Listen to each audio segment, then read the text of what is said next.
네, 강프로입니다. 자, 한미반도체 보겠습니다. 한미반도체 오늘도 4% 반등을 하고 있습니다. 자, 굉장히 강하죠.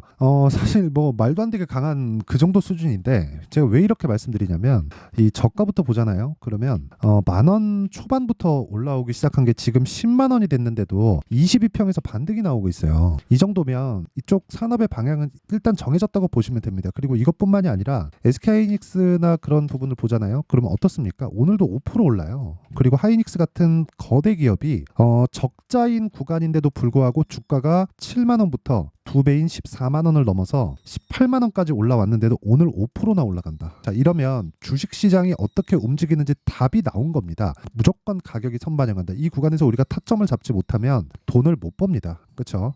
그래서 오늘 한미반도체를 포함해서 하이닉스까지 제가 다 이야기를 드릴 거고, 그 과정에서 삼성전자가 어떤 역할을 할 수 있는지 그 내용에 대해서도 이야기를 드릴 건데, 다시 말씀드리지만 가격적인 부분에 빗대어서 보지 않으면 주식시장에서 돈 못 법니다. 자, 그렇기 때문에 제가 어느 정도의 수익을 내고 있는지부터 보여드릴게요. 자, 이 화면은요, 제 실제 계좌 수익이고요. 실제 1월 2일부터 24년도죠. 올해 1월 2일부터 3월 26일까지 제 계좌 수익입니다. 자, 조회 눌러보고 있죠. 그 기간 동안에 3개월이 지나지 않았는데 내 계좌 수익률은 103%입니다. 자, 그리고 이 기간 동안에 시장 수익률하고는 사실상 비교하기 어렵고요. 이건 종목 수익이 아니라 계좌 수익이기 때문에 손실난 부분까지 다 포함되어 있습니다. 그리고 이런 정도의 수익을 내려면 무조건 가격을 기준해서 내가 매매를 해야 됩니다. 그래서 제가 종목군들에 대한 부분까지 다 보여드리면 이런 식으로 매매가 진행되고 있어요. 자, 내용 보시잖아요. 싸게 살라고 하지 않는다. 올라가는 과정에서 산다. 그쵸? 반등을 확인하고 매수한다. 이게 핵심적인 매매 스킬입니다. 자, 보세요. 돌파하는 구간에서 매수했을 때, 그쵸? 이날 상한가, 그 다음날 매도 32% 수익. 2월 달에 있었던 일이고요. 그리고 이런 내용들을 여기 소통방에서 다 공개를 합니다. 여기 소통방인데 제가 다 무료로 진행하고 있어요. 이 밑에 보잖아요. 그럼 시장가 매수 테크윙, 시장가 매수 코리아 FT 이런 식으로 오늘도 진행이 됐고 3월 26일이죠 오늘. 자, 내용 보시면 모두 장시작 전에 나갑니다. 종목군들 움직임을 보잖아요. 테크윙. 자, 내용 보세요. 오늘도 2%대 강세, 그쵸? 시가 공략됐죠? 근데 2월 달에도 제가 20%의 수익을 낸 종목입니다. 그러고 났는데도 불구하고 올라오면 또 사요. 그쵸? 그리고 밑에 코리아 FT나 그런 종목을 보더라도요, 정확하게 올라가는 상황에서 싸게 사지 않죠. 그쵸? 낮게 살라고 노력 자체를 하지 않는다. 그리고 올라가는 부분을 확인하고 매수했을 때 대략 한 2주가 채 걸리지 않는 기간 동안에 이 밑에 내려보면 28%의 수익. 그렇죠? 그리고 나서 지속적으로 매매를 이어오고 있다. 오늘도 4% 강세예요. 이런 종목은 왜 할까요? 현대차, 기아차가 강하니까. 그러니까 기준이 있어야 된다는 겁니다. 한미반도체를 보면서 하이닉스를 보지 않는다? 이러면 돈 못 벌어요.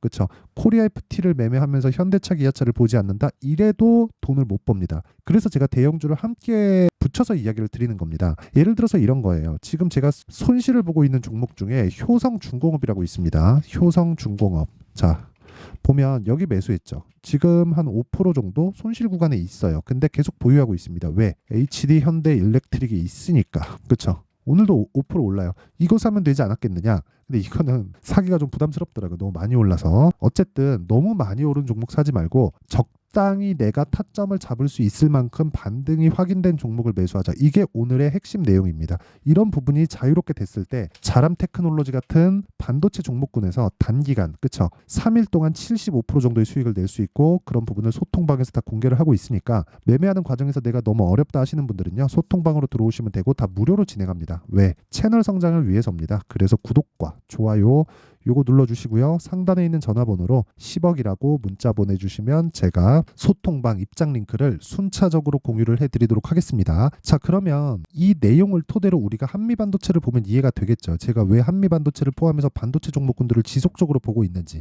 올라가고 있잖아요. 올라가는 상황에서 실적이 지금은 개선이 됐어요. 개선이 됐는데 굉장히 좋은 편은 아닙니다. 그렇죠. HBM 쪽으로 첫 번째 실적 적용을 받는 건 엔비디아고, 엔비디아 실적이 좋아지면 HBM이 많이 필요하겠죠. 그럼 당연히 메모리 반도체 수요가 늘어난다는 것이니까 하이닉스 쪽으로 실적이 좋아질 수밖에 없고, 이런 부분이 한미 반도체 쪽으로 이제 몰려 들어오게 되어 있죠. 근데 이런 과정에서 먼저 반영받는 게 뭐라는 거예요? 먼저 반영받는 게 가격이라는 거예요. 그래서 우리가 가격을 이해를 해야 돼요. 가격 형성의 원리, 실적보다 가격이 빠르다. 주가는 100km의 속도로 가고 있으면 100km의 속도로 가고 있으면 실적은 또는 호재거리, 그리고 주가의 움직임, 주가는 가격이니까 이거 빼고 실적 관련된 흔히 얘기하는 기본적인 내용들, 그쵸. 기업의 흔히 얘기하는 뭐 펀더멘탈이나 이런 내용들은 5km의 속도, 10km의 속도 이런 속도로 옵니다. 그러다 보니까 조정의 빌미가 되는 거예요. 가격은 100km의 속도로 가서 10층까지 먼저 가 있는데 실적은 이제 1층, 1.5층, 2.5층 이런 식으로 올라오니까 그러면 실적이 한번 사이클을 타면 쭉 올라오는 구간이 있고 그런 과정에서 주가는 먼저 올라가니까 이런 식의 파동이 만들어지는 겁니다. 계속적으로 성장을 하면. 그렇죠? 그러면 실적은 꾸준하게 우상향하는 그런 상황이 나오는 기업들이 주가가 조정받는 이유를 알겠죠. 이런 부분을 이해가 한다면 에코프로나 2차전지까지도 이해가 될 거예요. 2차전지 가지고 작년에 얼마나 말들이 많았습니까? 이제 다 올랐다, 뭐 꾸준히 성장한다 이런 걸 가지고요. 근데 결과적으로 어떻게 됐어요? 고가 대비 60% 70% 빠지죠. 근데 그런 부분이 실적이 완벽하게 개선이 되고 돼서 나왔다. 그러면 한미반도체의 실적이 완벽하게 개선이 될 때까지 올라간다. 그게 오늘 이야기를 드리는 핵심 내용입니다. 이 완벽하게 실적이 개선되기 전까지 주가는 계속 올라갈 거예요. 자, 그럼 지금 실적이 어느 정도인지 봐야겠죠. 한미반도체 실적은 어디부터 나온다 그랬죠? 하이닉스의 실적. 하이닉스의 실적은 어디부터 나온다 그랬죠? 엔비디아의 실적. 근데 지금 엔비디아의 실적은 개선이 됐죠. 그럼 이런 부분이 하이닉스 쪽으로 넘어왔기 때문에 올해 1분기에 다시 조 단위의 영업이익으로 넘어갑니다. 그렇죠.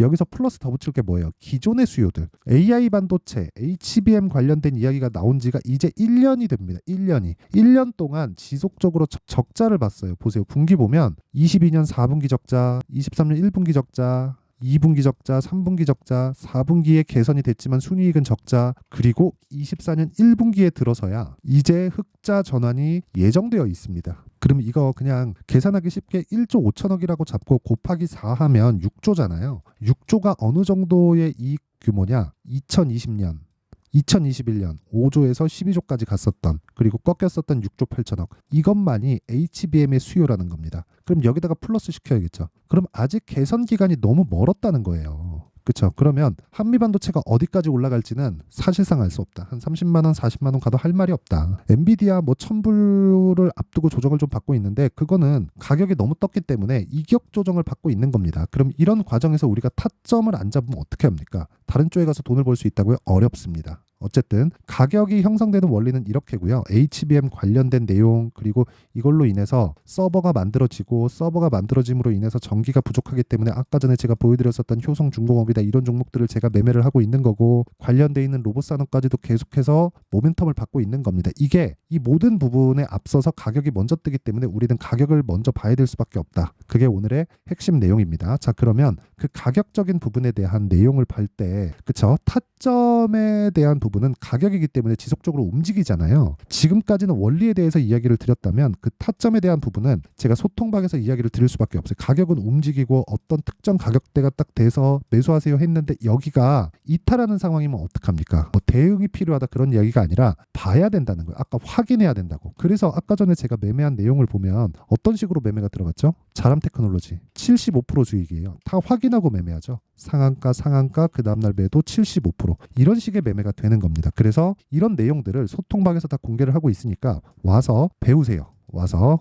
배우시고 무엇보다 무료로 진행한다. 왜? 채널 성장을 위해서입니다. 그래서 구독과 좋아요 요거 눌러주시고요. 상단에 있는 전화번호로 10억이라고 문자 보내주시면 제가 소통방 입장 링크를 순차적으로 공유를 해드리도록 하겠습니다. 자, 그러면 내용 정리 한번 할게요. 주식시장은 가격이 먼저 뜬다. 그럼 가격이 먼저 뜨기 때문에 우리가 확인해야 된다는 겁니다. 뭐를? 가격을. 왜? 가격이 먼저 뜨니까. 그러면 실적보다 가격이 빠르다는 건 올라가는 주식은 모두 비싸다는 결론이잖아요. 그러면 결과적으로 봤을 때 지금도 비싼 주식을 사야 된다. 그래야 돈이 된다. 그럼 그 비싼 주식을 사기 위해서는 어떻게 가격을 나누고 어떻게 강한 종목들을 분류해야 되는 그런 상황이 있겠죠. 그래야 지금 상황에 대입했을 때 지금 강하고 돌파하는 종목군들이 앞으로 4월달, 5월달에 주도주가 되니까 그쵸? 그 내용에 대한 부분을 제가 이해를 시켜드릴 테니까 영상 끝까지 시청하시고요. 모든 분들이 성공 투자하셨으면 참 좋겠습니다. 자, 24년도가 돼서도 시장은 여전히 어렵습니다. 자, 근데 시장은 항상 어려울 거예요. 앞으로도 계속해서 어려워질 겁니다. 자, 근데 제가 매월 대시세 종목을 구독자분들에게 공개를 합니다. 자, 내용을 보면 12월 달에 실제 공개를 했었던 강프로의 대시세 종목에 대한 내용인데 대기업을 상대로 안정적인 매출 구조를 가지고 있고요. 그리고 현재 주요 거래처는 삼성전자, 인텔, 하이닉스, TSMC, 해외에 반도체 관련된 기업이라는 걸 알 수 있죠. 그만큼 1월 달에 제가 보고 있었던 종목은 반도체 관련주라는 걸 알 수 있습니다. 공개를 해드리면 이 내용입니다. 여기 어보브 반도체, 그쵸? 실제 제가 거래한 내용을 공개를 한 거고요. 수익에 대한 크기를 보면 공략한 시점, 제가 가격대를 함께 공개를 해드렸는데 공략한 시점부터 21%의 수익 마감이 된 것을 확인해 볼 수가 있습니다. 자, 근데 지금도 마찬가지입니다. 지금은 어떤 이슈가 있을까요? 2월 달에 발표한다는 기업 밸류업 프로그램이 있죠. 근데 그걸로 인해서 지금 2월 달에 발표한다고 이야기가 나온 상황이고요. 무엇보다 우리가 생각해야 될 내용은 한 가지입니다. 어떤 이슈나 그리고 어떤 상승할 수 있는 내용으로 인해서 주가가 올라가는 것은 맞죠. 하지만 가격이 먼저 반영한다는 걸 반드시 알고 있어야 되고, 그런 내용에 대한 파악이 되었을 때, 그쵸? 여기 어보브 반도체처럼 21%, 그쵸? 대략 3에서 4일 동안 20% 이상의 수익을 먹을 수 있고요. 그리고 여기 HLB 같은 종목처럼 대략 일주일이 채 되지 않는 기간 동안 30%의 수익을 낼 수 있습니다. 자, 그러면 답은 나왔어요. 재료에 대한 부분보다 중요한 게 가격이다. 자, 근데 지금 시장에 쏠려 있는 게 뭐죠? 2월 달에 발표하는 기업 밸류업 프로그램에 대한 내용이죠. 자, 그러면 우리가 이쪽에다가 지금 집중을 해야 될까요? 그 내용을 한번 보겠습니다. 기아차의 차트를 보면요. 1월 24일 날 정부단에서 입김을 불어넣은 이후에 시세가 강하게 발생한 것처럼 보이지만 애초에 12월 달부터 신고가를 달성했다는 걸 확인할 수 있습니다. 자, 그러면 우리가 스케줄을 따져봤을 때 우리가 어디를 봐야 될까요? 4월 달 총선을 봐야 됩니다. 드디어 때가 온 거죠. 4월 달 총선이 끝나면 그 뒤엔 뭐가 있죠? 대선 전국으로 들어갑니다. 그러면 우리는 4월 달 총선부터 시작해서 대선까지 이어질 수 있는 종목을 찾는 게 정말 중요합니다. 그게 정부 정책의 방향과 그리고 스케줄에 맞춰서 가는 거예요. 정치적인 상황에 따라서 주가가 움직이는 걸 우리는 수도 없이 많이 봐왔기 때문에 스케줄에 맞춰서 가는 게 지금으로서는 답이 될 수 있습니다. 그리고 무엇보다 어느 정도의 시세를 내는지 그 첫 번째 단계인 상황을, 그쵸? 제가 12월 달 밝혀드렸었던 대시세 종목으로 이미 공개를 해드렸기 때문에, 그쵸? 어떻게 제가 매매를 했는지까지 다 보여드렸습니다. HLB처럼, 그쵸? 31.9% 걸린 시간은 4일밖에 되지 않죠. 이 종목을 제가 가격과 그리고 어떤 종목인지를 애초에 12월 달부터 공개를 한 겁니다. 자, 그럼 지금도 마찬가지예요. 앞서서 제가 말씀드렸었던 23년도에 했었던 여러 가지 종목들이 있죠. 한미반도체 같은 종목들도 여기 소통방에서 모두 공개를 해서 실제로 10,000원부터 60,000원까지 상승한 내역이 있고요. 왜 공략을 했는지를 제가 다 공개를 해드렸습니다. 근데 지금도 마찬가지라는 거죠. 정부 정책의 방향에 맞춰서 또는 선거 스케줄에 맞춰서 매매를 이어가야 될 때가 됐고요. 제가 총선 관련된 큰 시세가 나올 수 있는 대시세 종목을 준비를 해놨습니다. 길게 말씀드리지 않겠습니다. 모든 종목들은 신고가를 달성하면서 대시세 준비를 하게 되고요. 신고가를 공략했을 때 내가 시장에 주도주를 잡을 수 있는데 지금은 총선에 집중하는 게 맞다. 그래서 총선 관련된 그리고 대선까지 이어질 수 있는 종목을 준비를 해놨는데 지금부터 준비를 하셔야 나중에 고가에 올라가서도 꾸준하게 매매를 이어갈 수 있습니다. 자꾸 막 손절하고 매매하는 과정에서 너무 어렵다 하시는 분들은요. 이 종목 딱 받아가서 큰 수익 내셨으면 좋겠고요. 이 종목은 상단에 있는 전화번호로 대시세라고 문자를 보내주시는 분들에 한해서만 제가 총선 그리고 대선까지 이어질 수 있는 종목을 공개해 드리도록 할 테니까 상단에 있는 전화번호로 대시세라고 문자를 보내주시고요. 그리고 구독과 좋아요 꼭 좀 부탁드리겠습니다. 시장은 정말 어렵습니다. 자, 그래서 모든 분들이 성공 투자하셨으면 좋겠고요. 기본적으로 가격에 대한 파악을 하면서 큰 수익을 내셨으면 좋겠습니다.